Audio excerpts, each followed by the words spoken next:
മത്തായിയുടെ സുവിശേഷം 1-ാം അധ്യായം 11-ാം വാക്യം. യോശിയാവിന് യെഖൊന്യാവും അവൻ്റെ സഹോദരന്മാരും ബാബിലോൺ പ്രവാസകാലത്ത് ജനിച്ചു. 12-ാം വാക്യം. ബാബിലോൺ പ്രവാസം കഴിഞ്ഞ് യെഖൊന്യാവ് ശെയൽത്തീയേൽ ജനിച്ചു. ശെയൽത്തീയേലിന് സെരുബ്ബാബേൽ ജനിച്ചു. 13-ാം വാക്യം. സെരുബ്ബാബേലിന് അബീഹൂദ് ജനിച്ചു. അബീഹൂദിന് എലിയാക്കീം ജനിച്ചു. എലിയാക്കീമിന് ആസോർ ജനിച്ചു. 14-ാം വാക്യം. ആസോറിന് സാദോക്ക് ജനിച്ചു. സാദോക്കിന് ആഖീം ജനിച്ചു. ആഖീമിന് എലീഹൂദ് ജനിച്ചു. 15-ാം വാക്യം. എലീഹൂദിന് എലിയേസർ ജനിച്ചു. എലിയേസറിന് മത്താൻ ജനിച്ചു.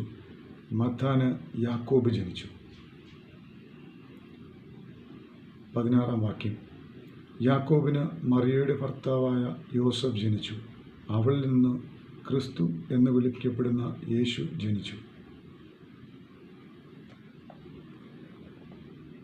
17-ാം വാക്യം.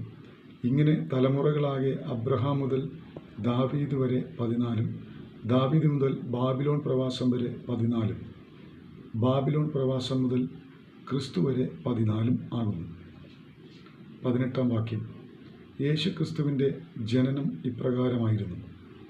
അവൻ്റെ അമ്മയായ മറിയ യോസഫിന് വിവാഹം നിശ്ചയിക്കപ്പെട്ടിരുന്നുവെങ്കിലും അവർ സഹവസിക്കുന്നതിന് മുൻപ് പരിശുദ്ധാത്മാവിനാൽ ഗർഭിണിയായി എന്ന് കാണപ്പെട്ടു.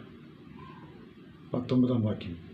അവളുടെ ഭർത്താവായ യോസഫ് നീതിമാനായിരുന്നതുകൊണ്ടും അവൾക്ക് ലോക അപവാദം വരുത്തുവാൻ അവന് ആഗ്രഹമില്ലായിരുന്നതുകൊണ്ടും അവളെ ഗൂഢമായി ഉപേക്ഷിക്കുവാൻ അവൻ തീരുമാനിച്ചു.